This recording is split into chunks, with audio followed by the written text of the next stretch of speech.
Oke, halo anak-anak, selamat pagi. Berjumpa lagi dengan Mr. Yohan di pembelajaran tematik kelas 5. Nah, hari ini kita sudah memasuki subtema 2 pada pembelajaran di tema 5 ya. Kemarin di pembelajaran subtema 1 kita sudah lakukan dengan baik. Jadi Mr. harap untuk pembelajaran di subtema 2 anak-anak juga tetap bekerja keras untuk belajar dengan baik. Oke? Nah, untuk di subtema 2, di sini pertama kita akan belajar tentang mengembangkan ide pokok ya dari yang telah kita lakukan di subtema 1. Nah, di sini untuk mengembangkan ide pokok menjadi kalimat utama ya, itu ada hal-hal yang harus kita lakukan atau harus kita cermati. Nah, sebelum itu anak-anak harus tahu ide pokok itu adalah suatu ide ya yang berisi gagasan dasar mengenai hal-hal atau kejadian yang akan diceritakan atau disampaikan oleh pembuat teks. Nah, biasanya dalam pembuatan teks itu si penulis akan menentukan ide pokoknya dulu ya. Jadi dia akan mencari inti dari apa yang dia tulis dulu ya. Nanti setelah itu baru dia akan kembangkan menjadi suatu kalimat utama dan kalimat penjelas. Nah, di sini bisa dilihat di modulnya halaman 28 ya. Ada hal-hal yang harus dilakukan untuk mengembangkan ide pokok dalam teks ya. Yang pertama ya, kita harus membaca teks non fiksi dengan utama ya. Dengan seksama maksudnya. Kemudian kita akan menentukan ide pokok dari teks non-fiksi itu ya. Baru nanti kita membuat kalimat utama dari ide pokok yang telah kita dapatkan tadi ya.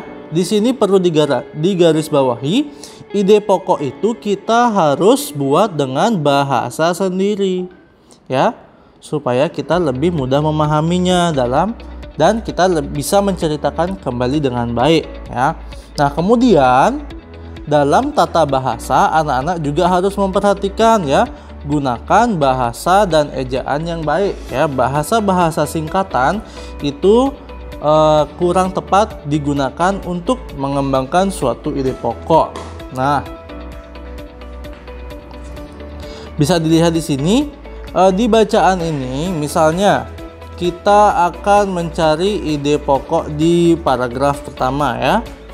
Kita cari dulu ide pokok di paragraf pertama. Nah, menurut anak-anak, ide pokoknya apa? Oke, Mister kasih waktu untuk baca dulu.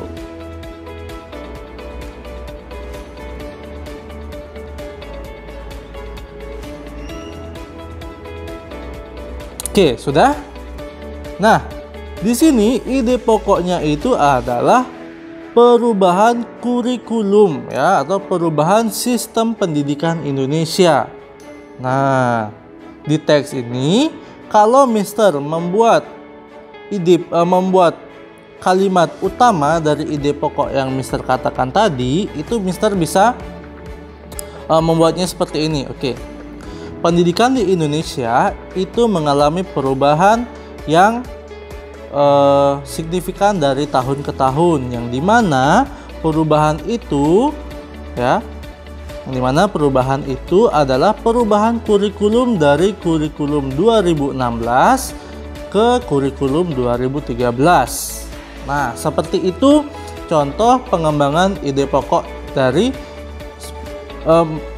itu adalah contoh pengembangan kalimat utama dari ide pokok yang Mister sampaikan. Nah, seperti itu. Oke, kita lanjut sekarang. Kemarin kita sudah belajar tentang komponen ekosistem. Ya, komponen ekosistem itu ada komponen biotik dan abiotik. Kalau komponen biotik itu adalah komponen yang terdiri dari makhluk hidup. Kalau komponen abiotik itu adalah komponen yang terdiri dari makhluk tak hidup. Ya. Nah, sekarang dari komponen-komponen itu ya, di dalam suatu ekosistem juga terjadi proses makan-memakan antara makhluk hidup. Itu dia bisa dikatakan sebagai rantai makanan ya. Rantai makanan itu ya Kalau dalam pelajaran biologi ya, itu adalah proses makan memakan antara makhluk hidup di dalam suatu ekosistem ya. Nah, di sini pada gambar di buku modul anak-anak bisa lihat. Kemarin juga Mister sudah katakan, di dalam komponen biotik itu ada yang namanya produsen, konsumen, serta pengurai. Nah, konsumen itu ada 3, konsumen tingkat 1, tingkat 2, dan tingkat 3. Nah, dalam rantai makanan, ketiga komponen itu juga terlibat di dalamnya. Nah, sini lihat. Yang mana dikatakan produsen? Masih ingat nggak? Produsen itu adalah makhluk hidup yang mampu menghasilkan makanannya sendiri. Jadi di sini produsennya itu, di sini Mister contohin ya. Mana warna merah? Oke, di sini padi itu merupakan produsen dari rantai makanannya, ya. Kemudian padi itu dimakan oleh tikus, yaitu konsumen pertama. Jadi yang memakan makanan langsung dari produsen itu dikatakan sebagai konsumen pertama. Kemudian tikus dimakan oleh ular, ya. Yang dimana di sini ular itu dikatakan sebagai konsumen kedua, karena konsumen kedua itu menurut pengertian yang telah Mister sampaikan pada sebelumnya, itu adalah konsumen yang mengambil energi atau memakan konsumen tingkat 1. Nah, yang menjadi konsumen tingkat 3 atau biasanya itu Mister sebut konsumen puncak, ya, konsumen puncak itu adalah burung elang. Burung elang ini memakan ular, ya. Dan nanti jika burung elang itu mati, jasad dari burung elang itu akan diuraikan oleh dekomposer. Nah, dekomposer itu dia biasanya terdiri dari mikroorganisme yang kecil. Nah, di sini pada konsumen tingkat 1 biasanya itu diduduki oleh hewan herbivora. Nah, untuk konsumen tingkat 2 dan tingkat 3 itu biasanya diduduki oleh hewan karnivora, ya, atau omnivora. Bisa. Nah, seperti itu. Kalau dekomposer itu biasanya bakteri. Nah, seperti itu penjelasan Mister tentang rantai makanan. Nah, kalau ini rantai makanannya melingkar, ada juga rantai makanan yang disusun ke samping. Misalkan di sini ada padi. Padi itu dimakan, ya. Padi dimakan oleh misalnya tikus deh, atau belalang. Belalang dimakan oleh ayam. Kemudian ayam dimakan oleh singa boleh. Nah, ini boleh juga penulisan rantai makanannya seperti ini, ya, nggak apa-apa, nggak harus melingkar. Dan nanti singa itu diuraikan jasadnya oleh bakteri boleh. Bakteri. Nah, seperti itu. Nah, di sini ada juga beberapa jenis rantai makanan, ya. Di sini ada 1, 2, 3, 4, 5, 6, 7, 8 jenis rantai makanan. Yang pertama itu adalah rantai makanan perumput, yang dimana rantai makanan perumput ini biasanya susunan rantai makanannya itu adalah seperti ini yang Mister stabiloin, ya. Ini dia, seret. Nah, di rantai makanan perumput ini, posisi produsen dalam contoh ini adalah diduduki oleh rumput, ya, atau yang konsumen pertama ini biasanya makan rumput. Nah, makanya disebut rantai makanan perumput atau grazing food chain. Nah, seperti itu. Ada juga rantai makanan parasit, ya. Parasit ini diartikan sebagai sesuatu yang merugikan, ya, bikin sial dia. Nah, itu parasit, ya. Di sini contoh contoh dari rantai makanannya itu adalah rantai makanan antara kerbau dan kutu burung, kemudian jalak dengan elang. Ya, kerbau, kutu burung jalak dan elang. Nah, itu maksudnya Mister. Nah, seperti itu. Nah, di sini yang menduduki posisi sebagai parasit itu adalah kutu. Ya, kutu itu karena dia merugikan si kerbau. Karena kerbaunya itu nanti kulitnya terkena penyakit gatal-gatal, ya, seperti itu. Ada juga rantai makanan ekosistem di sawah, ekosistem di hutan, ekosistem padang rumput, ekosistem laut, ekosistem kutub utara, ya, dan selatan, dan ekosistem sungai. Nah, selebihnya anak-anak bisa lihat langsung di modulnya ya. Oke. Nah, di sini kita akan masuk ke pembelajaran kedua ya, tentang mengembangkan ide pokok menjadi paragraf non-fiksi. Nah, tadi kan kita sudah belajar tentang mengembangkan ide pokok menjadi kalimat utama. Sekarang kita akan kembangkan menjadi suatu paragraf. Oke. Nah, ada beberapa hal yang perlu diperhatikan sebelumnya. Yang pertama, kita harus menentukan topik. Ingat, topik itu penting. Karena kalau topik itu nggak ada, kita nggak tahu akan kemana alur cerita dari paragraf kita itu, dari teks kita itu. Nah, kemudian setelah menentukan topik, kita harus membuat daftar kosakata sebanyak-banyaknya yang akan kita angkat berdasarkan topik, ya.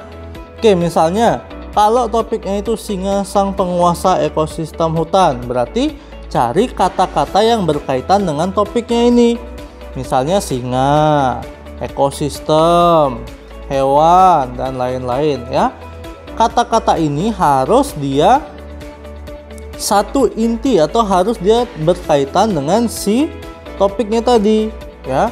Setelah kita membuat daftar kosakata, baru kita bisa menuliskan ide pokok berdasarkan berapa paragraf yang kita akan buat.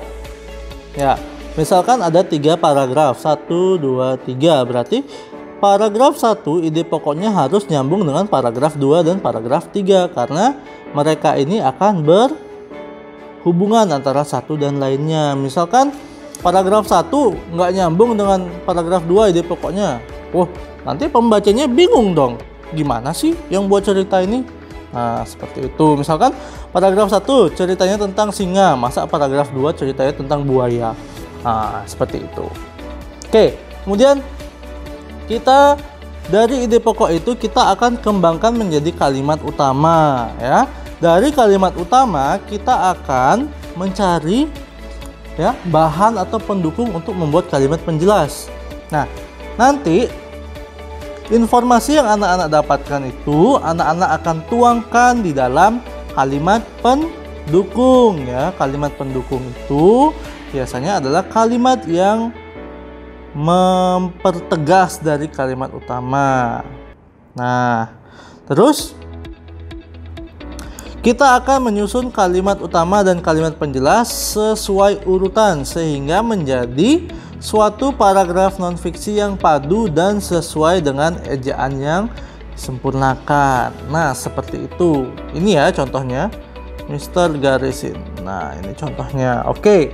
Nah, sekarang kita akan lanjut tentang pembelajaran tarian daerah serta fungsinya ya, properti tarian daerah. Kemarin juga kita sudah belajar tentang properti. Properti itu adalah segala sesuatu ya, hiasan atau kostum yang mendukung jalannya tari yang fungsinya untuk apa?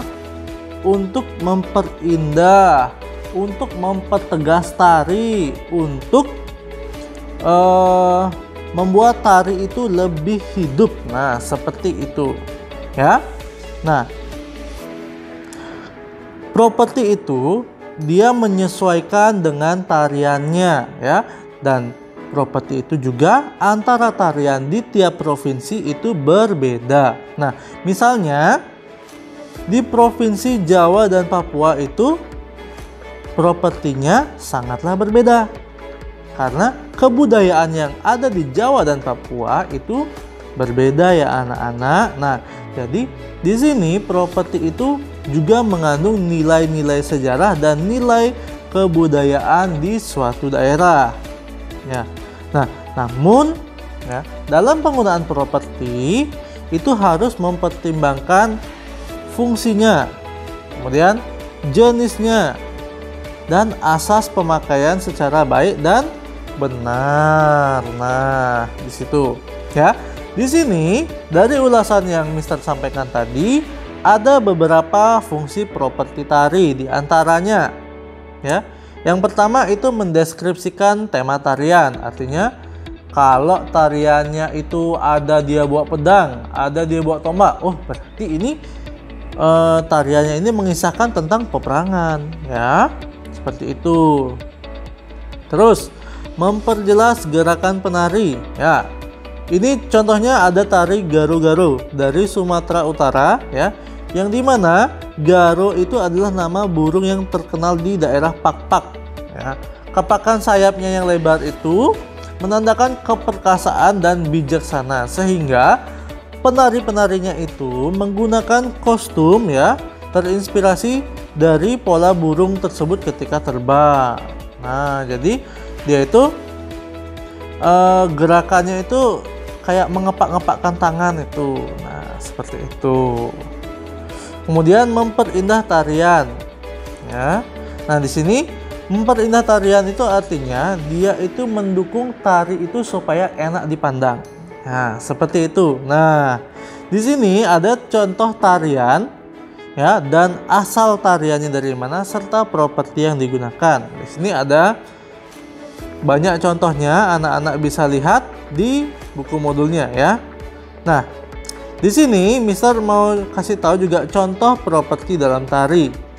Nah, pasti anak-anak sudah pernah melihat ya beberapa tarian Bali atau nonton di YouTube beberapa tarian. Nah, contohnya itu di SEA Games itu ada juga tarian Saman yang sangat bagus. Nah, masing-masing tarian itu memiliki propertinya ya.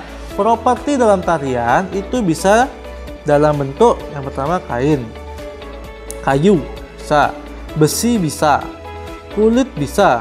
Kulit ini maksudnya sepatu, ikat pinggang itu ya. Kemudian tembaga bisa. Kemudian plastik bisa. Piring juga bisa, tari piring ini. Nah, seperti itu. Itu sekilas tentang tarian dan propertinya. Nah, tadi juga Mister sudah jelaskan aliran atau rantai makanan ya. Nah, rantai makanan ini juga dia berfungsi sebagai aliran energi ya. Contohnya di sini kita lihat matahari itu mendukung tumbuhan untuk melakukan fotosintesis, yang dimana fotosintesis itu dia menghasilkan makanan untuk si tumbuhan itu sendiri. Nah, jika ulat memakan tumbuhan, maka dengan langsung energi yang ada di dalam tumbuhan itu berpindah ke dalam tubuh ulat ya. Kalau ulat dimakan burung, otomatis burung itu mendapatkan energi dari si ulat. Kemudian burung kecil ini dimakan oleh burung yang besar, dia juga akan mendapatkan energi dari burung kecil itu ya. Nah, seperti itu aliran energi dan siklus nutrien dalam rantai makanan ya. Nah, begitu saja pelajaran untuk hari ini. Nah, sekarang untuk tugasnya, anak-anak coba buka buku modulnya halaman 30 ya. Anak-anak kerjakan yang Mister tandai ini ya. Buku modul halaman 30 ya. Anak-anak kerjakan langsung di buku modulnya. Jelaskan urutan rantai makanan yang ada di gambar ya. Kasih tahu yang mana namanya konsumen 1, konsumen 2, konsumen 3 itu ya. Diceritakan di kolom yang sudah ada di sebelahnya. Oke. Sekian video kali ini. Mister harap anak-anak tetap jaga kesehatan, tetap semangat dalam belajar meskipun melalui daring. Oke. Terima kasih, Tuhan Yesus memberkati.